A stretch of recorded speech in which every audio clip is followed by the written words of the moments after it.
స్తోత్రం. మీ అందరికీ వందనాలు. దేవుడు గడిచిన వారం నుంచి వారం వరకు ఆయన తన పరిశుద్ధ రేఖల చెట్లు కాచి భద్రపరిచేందుకు ఆయన నామానికి వందనాలు చెల్లించుకుంటూ ఉన్నాను. అయితే సమయం 12 గంటలు అయిపోయింది. అయితే ఆరాధన ప్రార్థన బాబు వాక్యం చెప్పారు, సమయం సరిపోయిందండి. కానీ ఇంకా తక్కువ సమయం ఉంది కాబట్టి ఒక పావు ఉంటుంది కాబట్టి 2 మాటలు అంటే వాక్యంగా అలా అయితే చెప్పట్లేదు. మామూలుగా పాస్టర్ గారు, మేము దానియేలు అయ్యారు సంఘంలో ఉండేవాడమే. అప్పుడు పాస్టర్ గారు వచ్చారు ఆ సంఘంలోకి. మరి ఒక సంఘంలో ఒక విశ్వాసలాగా వండుకుంటూ సేవకులకి సహకరిస్తూ ఉండేవాళ్ళము, మేము మా ఆయన గారు కూడాను. అయితే ఈ పాస్టర్ గారు వీళ్ళు వచ్చినప్పుడు మేము వాళ్ళకి పాటలు అందించడము, వాక్యం అందించడము ఇలా చేసేవాళ్ళమే. ఇంకా సాక్షులు ఎక్కడన్నా బయటకు వెళ్ళి చెప్పడము 2002 నుంచి ఉంది. అయితే 2010 నుంచి దేవుని వాక్యాలు అందించడానికి నేను నిలబడాను, మరి అందిస్తూనే ఉన్నాను.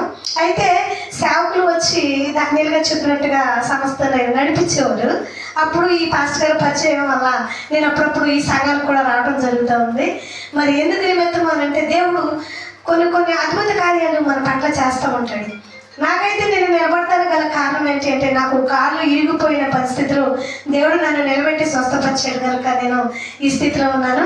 మరి అతి తక్కువ సమయంలో పిల్లలు పెద్దలు అవడం జరిగింది. పాస్టర్ గారికి బాబు వాక్యం చెప్తున్నారు. ఆయన వాక్యం చెప్తుంటే పరలోక విషయాన్ని గురించి నేను చాలా ఆనందపడ్డాను. ఈ వయసులో పరలోకాన్ని గురించి వివరించి చెప్పడానికి దేవుడు కృపని బాబుకి ఇచ్చారు. మరి ఎంతమంది దేవుని రాజ్యంలోకి వెళ్తారు అని అంటే, మరి బాబు చెప్పినప్పుడు మనందరం అలాగే చూస్తూ ఉన్నాము.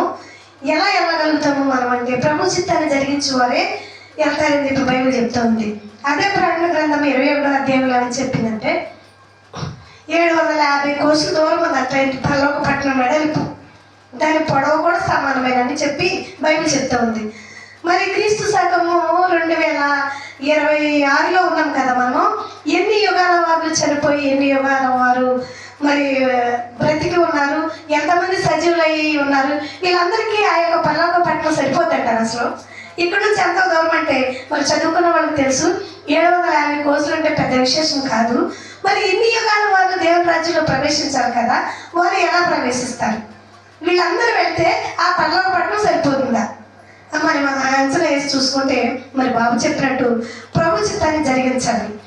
ఆ తర్వాత మందిరాల్లోకి వస్తున్నాము, బాప్తిస్మం తీసుకుంటున్నాము, తర్వాత మందిరంలో జీవిస్తూ ఉన్నాము. కానీ ప్రభు చిత్తాన్ని ఎలా జరిగించాలంటే, ప్రభువు ఈ భూలోకంలో ఉన్నంత కాలము తను చనిపోయే వరకు కూడా అసలు ఆయన ఈ భూమి మీదకి రావడం ఏంటంటే మానవుల్ని రక్షించడానికి వచ్చారు కాబట్టి, ఒక్కొక్క కాలానికి ఒక విధంగా మారారు కాబట్టి, ఆయన చనిపోయి లేసి మన రాజ్యాల కోసము మనల్ని తీసుకెళ్ళడానికి ఆయన ఈ లోకంలో అనేకమైన శ్రమలు అనుభవించారు.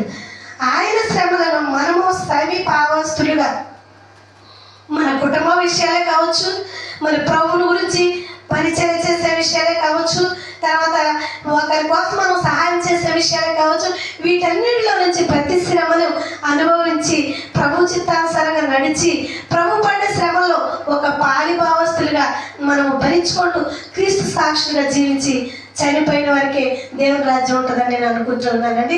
అలాగే మరి మీ అందరి కోసం ప్రార్థన చేస్తాను, మా కోసం మా కుటుంబం కోసం ప్రార్థన చేయండి. నాకు 2 అమ్మాయిలు, అబ్బాయి. అయితే అబ్బాయికి మ్యారేజ్ అవ్వాలని ప్రార్థన చేయండి. ఇంకా చిన్న అమ్మాయికి, మూగ అమ్మాయికి మరి సంతానం కలగాలని ప్రార్థన చేయండి. మీ అందరి కోసం ప్రార్థన చేస్తాను. ఇచ్చిన సాక్ష్యం దేవుడు దీవించిన గాక.